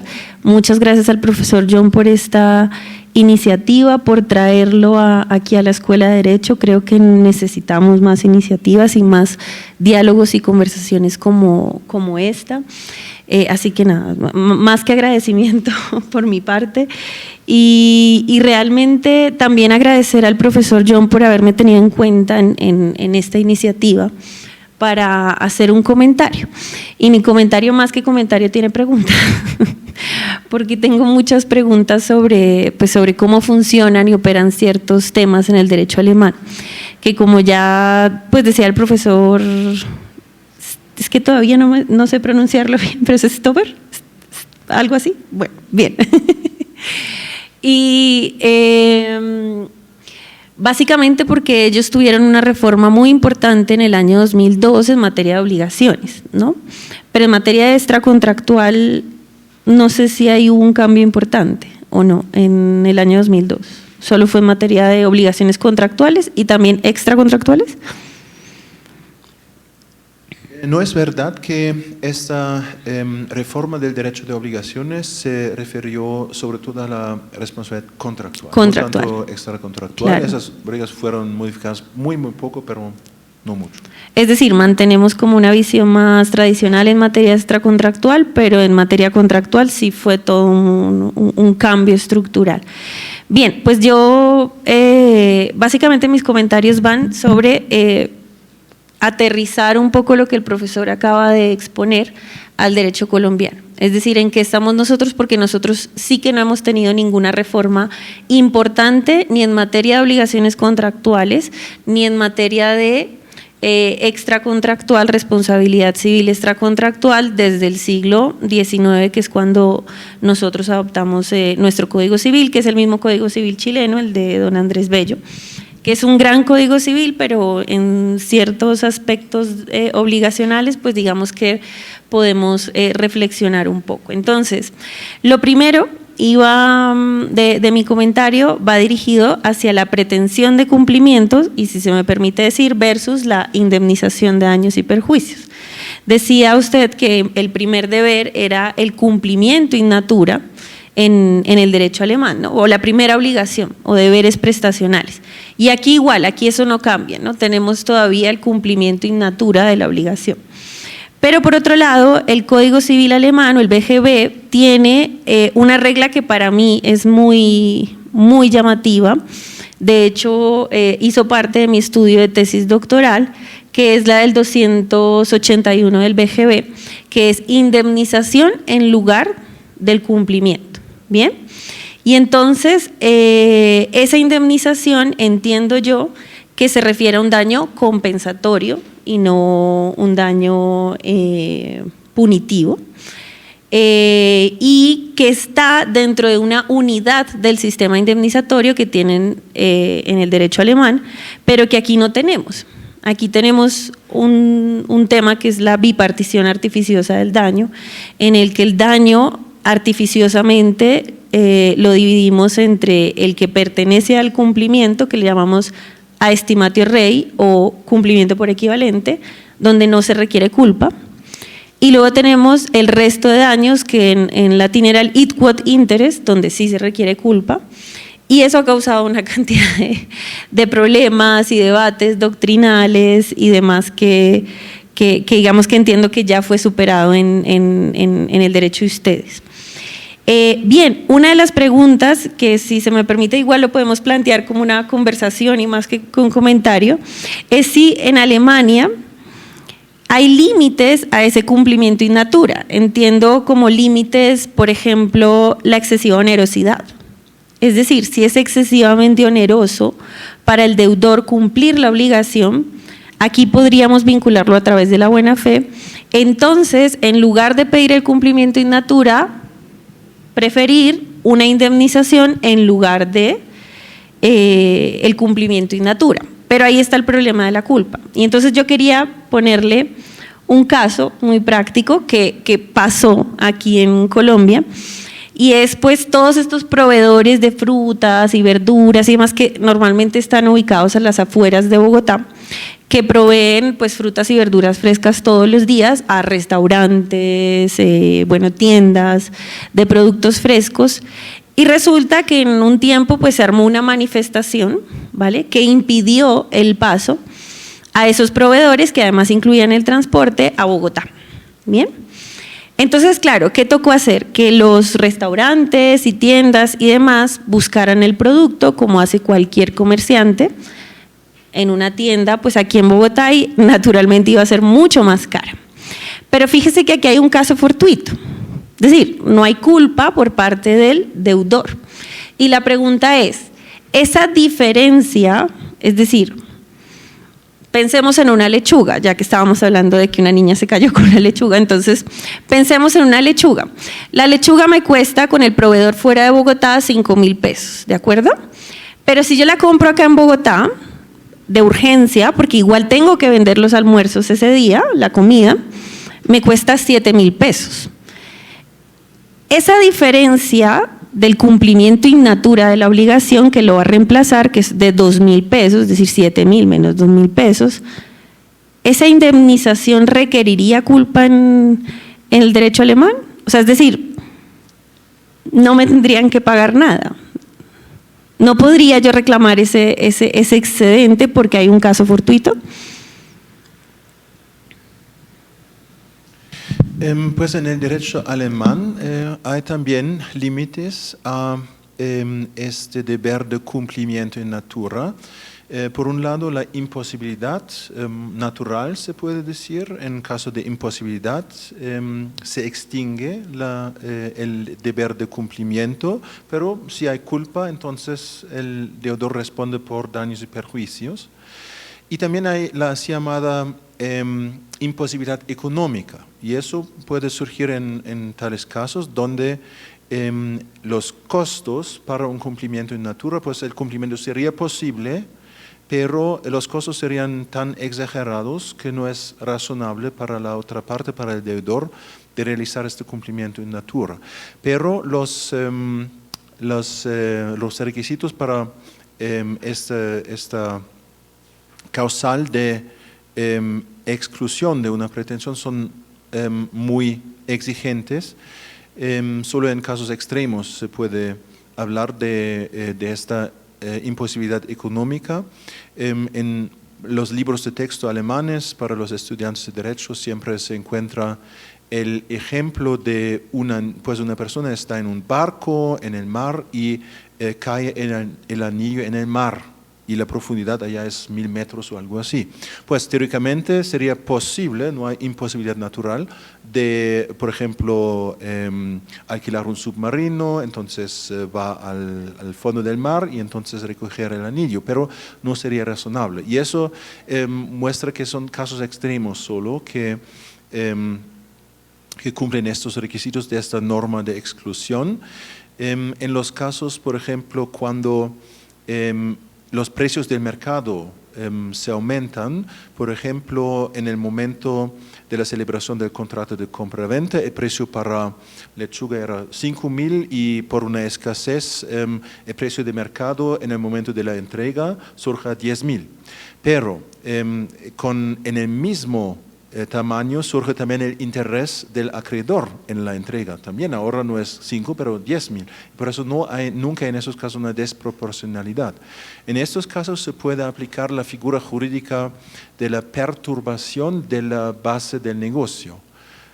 Y esta figura especial da lugar en primera línea a una adaptación del contrato, o si la adaptación no es, por ejemplo, un aumento del precio, y si esta adaptación no es posible o no es razonable para la otra parte, entonces a la terminación del contrato. Pues en el derecho alemán no hacemos uso de esta figura de imposibilidad económica en estos casos, pero la figura especial de la perturbación de la base negocial. Es aquí lo que conocemos como teoría de la imprevisión. Sí. Que tenemos también bastante inspiración del derecho italiano, que a su vez se inspiró en el derecho de ustedes. Bien, bueno, gracias. Y otro tema que me parece muy interesante de los que usted ha tocado, y es la Nachfrist, o el plazo suplementario, es fijar un plazo pues para poder acudir a la indemnización en lugar del cumplimiento, porque el plazo suplementario lo que pues daría una oportunidad al deudor de cumplir la obligación para que más o menos lo pudiesen aterrizar aquí. En Colombia no tenemos el plazo suplementario, ¿de acuerdo? Pero sí hay trabajos, algunos que otros trabajos doctrinales, y sí me parece justificable para poderlo incorporar en nuestro derecho sin necesidad de una reforma de Código Civil. Creo que se puede justificar perfectamente.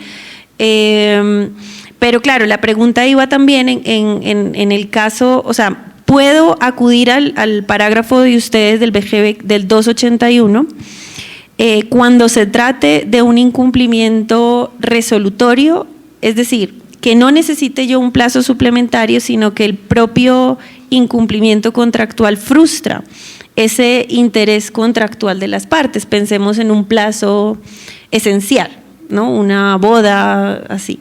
Entonces, ahí podría acudir a ese 281 sin acudir a la Nachfrist. Sí, pues el derecho alemán reconoce excepciones a este requisito de la Nachfrist, de un plazo suplementario.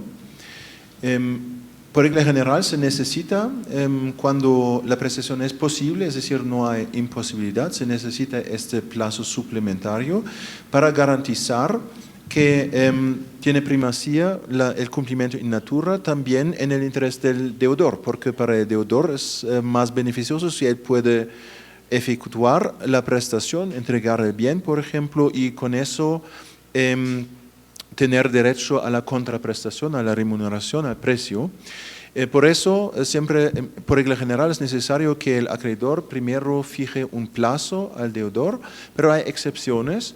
La imposibilidad de la prestación es una excepción, porque en casos de imposibilidad no hace sentido un plazo suplementario.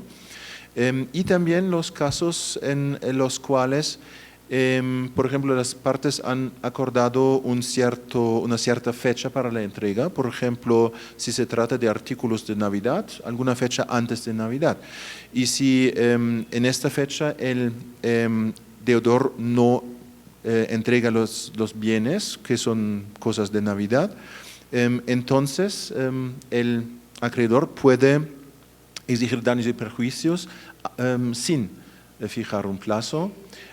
Y también en casos en los que el deudor se niega definitivamente a realizar la prestación, en estos casos también se reconoce, según una regulación explícita en la ley, una excepción. Lo que usted acaba de decir, de verdad que creo que se puede argumentar perfectamente en el derecho colombiano y se puede aplicar. Es decir, que ustedes podrían servir ese ordenamiento de inspiración porque está muy bien desarrollado y creo que en la práctica ocurre de esa manera. En Colombia, como ya dije, no se ha tenido en cuenta, pero sí en leyes positivas, pero sí lo tenemos en la Convención de Viena sobre Compraventa Internacional de Mercaderías, la CISC, que está en vigor en Colombia desde el año 2002. Entonces ahí sí que tenemos la NACFRIT. Luego, ahora sí prometo seguir con mi comentario y no tantas preguntas bien, entonces, en Colombia el incumplimiento neutro y objetivo, cuando el profesor mencionaba los diferentes manifestaciones del incumplimiento en el derecho alemán, pues que sepan que en Colombia no tenemos un concepto de incumplimiento, sino lo que tenemos son unas medidas o acciones dispersas a lo largo del Código Civil que nos dan una idea de lo que es el incumplimiento o una manifestación del incumplimiento. Por ende, pues tenemos bastante disperso el tema. De hecho, hay escuelas como la de la Universidad Externado, por Fernando Inestrosa, que el incumplimiento está más asociado a la indemnización, es decir, el incumplimiento siempre requiere culpa. Y lo otro, lo que nosotros conoceríamos como incumplimiento, sería la inejecución. Pero entonces eso tiene problemas con el incumplimiento tardío, el incumplimiento imperfecto y etcétera, etcétera. ¿Bien? Entonces, pues ello naturalmente nos quita el debate de poderlo diferenciar, como usted ha hecho, del breach of contract del derecho anglosajón, porque simplemente pues no tenemos ese incumplimiento neutro objetivo, al menos muy desarrollado en la doctrina, sí, una que otra sí que lo ha hecho. Y más aún cuando hablamos de imposibilidad, que no se toma en cuenta el incumplimiento como algo que afecta, la imposibilidad como algo que afecta el incumplimiento de la obligación, sino propiamente como algo que afecta el vínculo obligacional. Y por esa famosa frase que siempre nos dicen, nadie está obligado a lo imposible, y normalmente yo les digo, no es que no estén obligados a lo imposible, sino que no están obligados a cumplir lo imposible, que es distinto, sino que la imposibilidad per se es un incumplimiento, y para hablar de incumplimiento tengo que hablar de una previa obligación y no de una obligación inexistente o que sobrevenidamente fue inexistente. Y entonces, bueno, para irme un poco adelantando, que no me quiero… Otra cosa que me llamó mucho la atención de la exposición del profesor, si se han dado cuenta, es su propia estructura.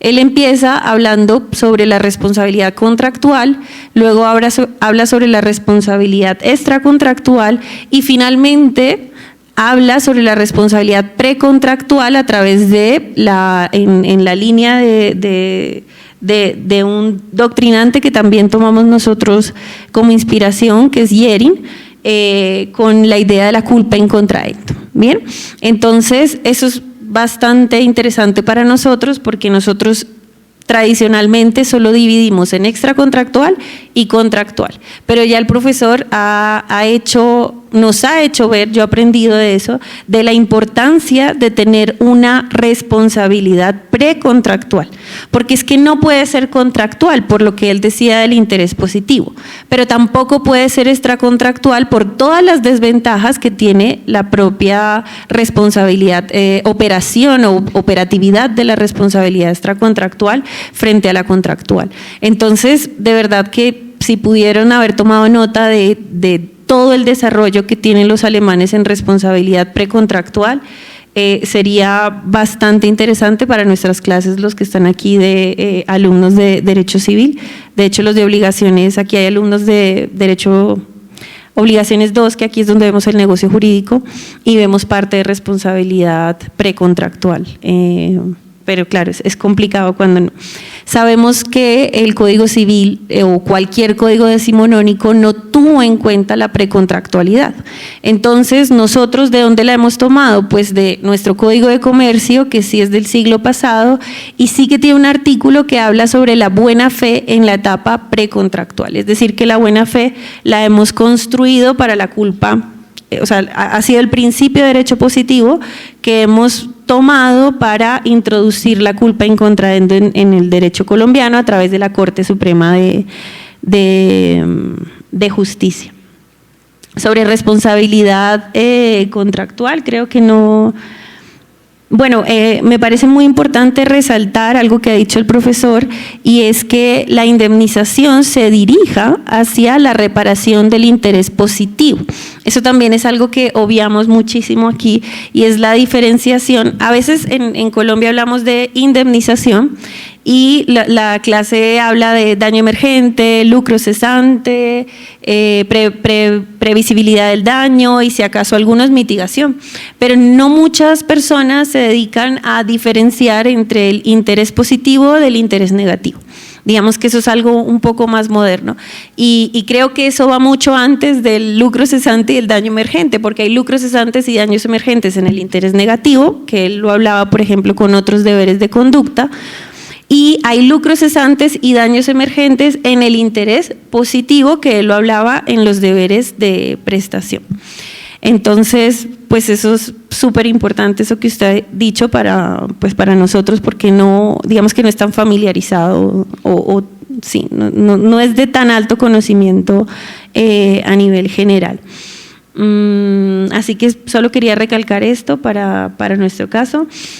Hay un tema en Colombia particular y es el tema de la condición resolutoria tácita, que no sé si ustedes la tenían como, o sea, es decir, el remedio resolutorio o el medio de tutela resolutorio. Nosotros, si aquí todos los que ya hemos pasado por derecho, la estudiamos como condición. Y resulta que como condición afecta el vínculo jurídico, es decir, es muy parecido a la imposibilidad. Si la condición llega, es como si no hubiese nacido, como si fuese una ineficacia sobrevenida de la obligación, y no un medio para tutelar los derechos de crédito del acreedor.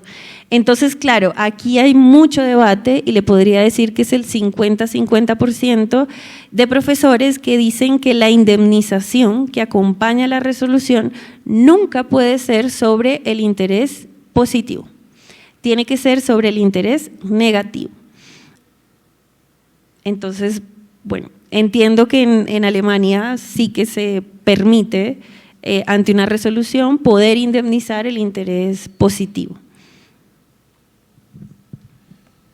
Sí, eso está regulado explícitamente, pero solo según esta reforma de 2001, que la resolución puede exigirse al lado de daños y perjuicios en lugar de la prestación y viceversa. Pues ambos remedios pueden combinarse según la normativa alemana. Tenemos un ex magistrado que se llama Arturo Solarte, que lo conocen, un gran doctrinante de derecho civil, muy famoso, ex magistrado de la Corte Suprema de Justicia, quien él todavía defiende que si se resuelve un contrato no puede ir acompañado de una indemnización de interés positivo, sino que sí o sí tiene que ir de interés negativo. Entonces digamos que aquí está ese debate, y la propuesta de la Universidad Nacional, que es una propuesta de reforma de Código Civil, no nos aclara tampoco la situación, si negativo o positivo, pero sí que regulan la resolución como un remedio, solo que no nos aclararon esa parte. Bien. Y ya pasando a responsabilidad extracontractual, aquí al igual que ustedes, pues tenemos una responsabilidad generalizada y basada en la culpa. No tendríamos, salvo error mío, responsabilidades 100% objetivas. O sea, hay autores que dicen, hay responsabilidad objetiva en el que realiza actividades peligrosas. Pero en verdad cuando uno analiza a la postre los casos, se da cuenta que lo que hay es una inversión de la prueba, es decir, hay una presunción de culpa, pero no hay una verdadera responsabilidad objetiva. Y hoy justamente voy a asistir a un seminario a las 5 de la tarde sobre la evolución de la responsabilidad civil en Colombia y cómo pues realmente yo creo que aquí no, salvo error mío, repito, que igual sí, alguien conoce un caso de responsabilidad objetiva, pero lo que hay es una inversión de la carga de prueba, que es diferente la presunción de culpa que la responsabilidad objetiva, que entiendo yo que ustedes tienen leyes especiales donde atribuyen una responsabilidad en el caso del conductor y en el caso de productos defectuosos, si no estoy mal. Entonces, y sobre el tema de la función preventiva de la responsabilidad extracontractual, estoy de acuerdo con usted, no sé si aquí también el público esté de acuerdo, con tener los famosos daños punitivos. Porque yo también estoy de acuerdo con ello, creo que hay que darle una vuelta. Aquí tampoco los tenemos, es 100% compensatoria la responsabilidad civil extracontractual, pero creo que al igual que el derecho penal, la responsabilidad extracontractual podría tener una función preventiva. ¿Qué pasa? Que cuando es 100% compensatoria, pues no es tan preventiva. En cambio, cuando tiene algo sancionatorio, pues sí cumple una función un poco más preventiva, como ocurre con el derecho disciplinario, el derecho penal, etcétera, etcétera. Entonces, creo que igual con algunos límites del tema no desconozco absolutamente sobre los punitive damages, pero creo que al igual que usted considero que podríamos tenerlos en cuenta y trabajarlos para que la responsabilidad civil extracontractual tuviese una función también preventiva, no solo compensatoria, sino preventiva. Y ¿qué más podría yo aquí comentar? Más allá de lo que aprendí, no, es que todo fue puro aprendizaje.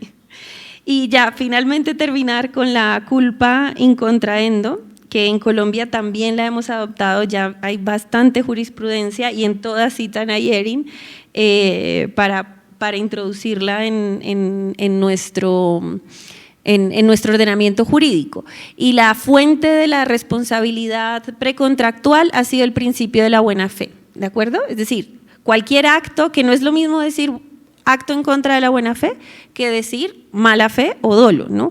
Es decir, cualquier acto que vaya en contra de la buena fe, lealtad comercial, etcétera, etcétera. Por ejemplo, cuando dos partes se acercan a negociar, pero una quiere revelar, una solamente negocia con el interés de sacar información importante sobre la forma de operar en el mercado, etcétera. Solamente quiere hacer un estudio de mercado, pero nunca ha tenido intención de negociar, pues ahí habría un acto en contra de la buena fe comercial o de la lealtad comercial y podría ser fuente de responsabilidad por interés negativo. Y aquí, bueno, deberes de información, también está el debate, entiendo que ustedes lo tienen en la culpa in contraendo, deberes de información, es decir, cuando no doy la información que tenía que dar y que sé que es una información importante para obtener la declaración de voluntad del otro, ¿hasta qué punto es precontractual o realmente podría ser contractual a través de, por ejemplo, un error que lo vamos a vincular al contrato para exigirlo con un cumplimiento in natura?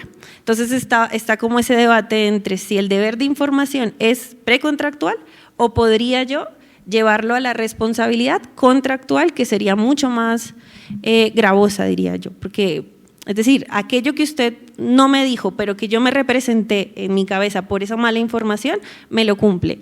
Y creo que fue un debate amplio que abrieron en la Unión Europea con los swap, los contratos de swap que estudió el tribunal, el TJUE, el Tribunal de Justicia de la Unión Europea, en un caso que venía español y bueno, al final dijo que no, que era precontractual, pero había una línea que estaba intentando argumentar que fuese contractual. Bien, y finalmente pues tengo una duda en cuanto a la responsabilidad precontractual, pero llevada a la oferta de contrato, y ya con esto termino, les prometo. Y es un caso que pasa aquí en Colombia, y es una aerolínea que dice que la persona que más likes consiga en una publicación se gana un viaje a Aruba con todo pago. Y la oferta era irrevocable porque tenía un término. Resulta que la aerolínea retira la oferta y una de las personas justo había pagado una cantidad de personas para que le pusieran like a esa publicación y bueno, la persona en efecto era la que pudo haberse ganado el viaje a Aruba, pero resulta que antes de llegar el tiempo la aerolínea retira la oferta. y no le cumple con su viaje a Aruba. Entonces, claro, en una responsabilidad precontractual, la indemnización consistiría en, si acaso, pues todo el interés de confianza, devolverle el dinero invertido en los likes. Pero si tomáramos como anulable el retiro de la oferta, podríamos llevárnoslo a la contractual diciéndole no, cúmplale con el viaje a Aruba. No sé qué opina y ya con esto termino yo. Gracias. Para este caso de, se puede decir, promesas públicas de cualquier persona, en Alemania tenemos una norma especial que obliga a esta persona que hace esta promesa pública de cumplir. Y eso incluso sin que la otra parte tenga conocimiento. Eso se refiere, por ejemplo, cuando una persona hace un afiche, mi perro se fue y a la persona que me vuelva el perro voy a pagar una cierta cantidad. Eso es suficiente para una obligación. Entonces, si una persona llega con el perro, entonces esta persona, incluso si no sabía de este afiche, tiene derecho a esta remuneración. Y lo mismo se aplicaría, en mi opinión, a este caso de la aerolínea que hace esta promesa pública, da los requisitos para obtener esta prestación y si se cumplen los requisitos, entonces está obligada a… Sí. No, pues yo creo que según la normativa alemana debería responder, pero tú dime esta norma especial. Eso es uno de los muy pocos casos en los cuales hay una obligación contractual sin contrato, porque no se necesita un acuerdo según esta norma explícita, sino que es suficiente un negocio jurídico unilateral de esta persona que hace esta promesa pública.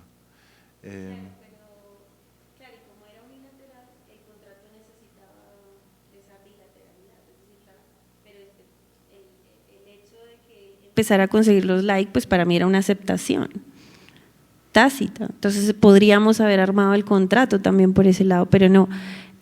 Al final se decidió que no, que era interés negativo y que no podía concedérsele el viaje a Aruba.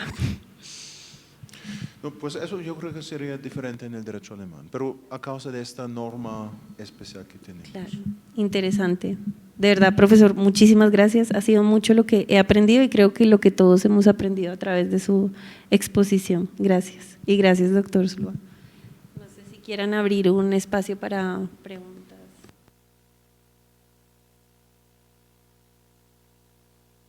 Gracias. Profesor, muchas gracias por su intervención, muy enriquecedora. Mi pregunta tiene que ver con la responsabilidad civil extracontractual derivada del delito. Yo no conozco muy bien cómo funciona el aspecto procesal en Alemania, no sé si existe un incidente, digamos, en el proceso penal o necesariamente es necesario abrir otro camino procesal para obtener la indemnización de perjuicios. Sí, muchas gracias por su pregunta. En el Código de Proceso Penal alemán existen normas sobre un procedimiento de adhesión, como se llama. Es decir, dentro de un proceso penal puede pues más o menos interferir la víctima, por ejemplo, de este delito penal, para dentro del proceso penal hacer valer sus pretensiones a daños y perjuicios por este acto ilícito, pero por razones que no conozco muy bien, casi no se hace uso de esta posibilidad, casi no. Normalmente, de verdad, hay dos procesos, un proceso penal y después quizás un proceso civil de parte de la víctima, casi no se hace uso de esta posibilidad, quizás porque es menos beneficioso para los abogados. Para ellos es más beneficioso tener dos procesos. En Cuando hay una víctima, es posible para la víctima entrar en el proceso penal como demandante, Nebenkläger, ¿cómo se...?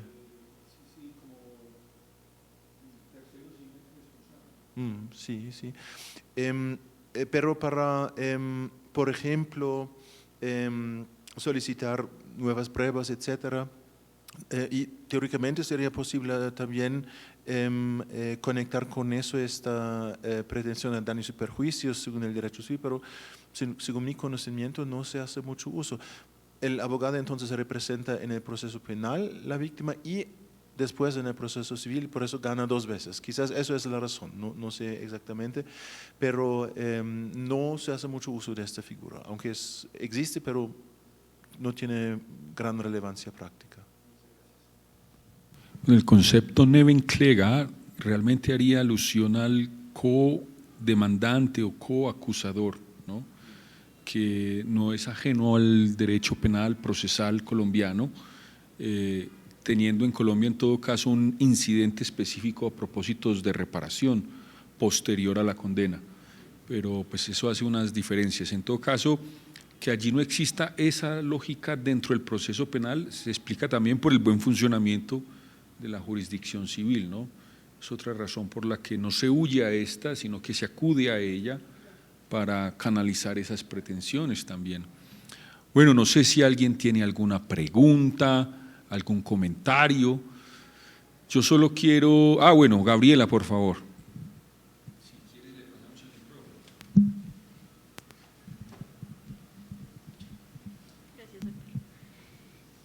Sí, pues yo tenía una pregunta también que pues era relacionada con lo del incidente, porque pues recuerdo que en algún momento de la presentación se habló de la compensación de daños inmateriales morales solo en casos de, digamos, lesión física o violación de libertad y violaciones de graves derechos personales, digamos, como la injuria o la calumnia. Entonces, pues tenía esa misma, digamos, inquietud en cuanto a que si se habría, digamos, un proceso penal en cuanto a la injuria y la calumnia y lateralmente también se abría un proceso civil, pues obviamente hay una indemnización, bueno, una compensación, mejor dicho, y no sé si, digamos, también se abriría un incidente en cuanto al proceso penal o solo sería el proceso civil, sin necesidad de acudir a la jurisdicción penal.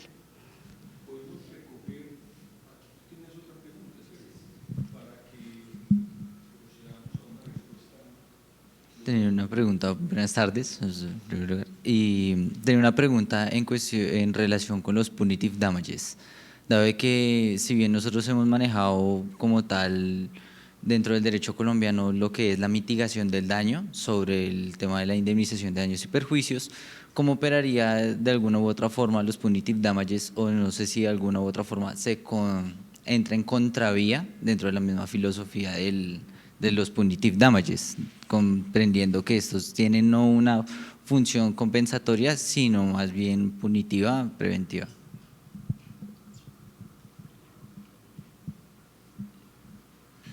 Muchas gracias también por estas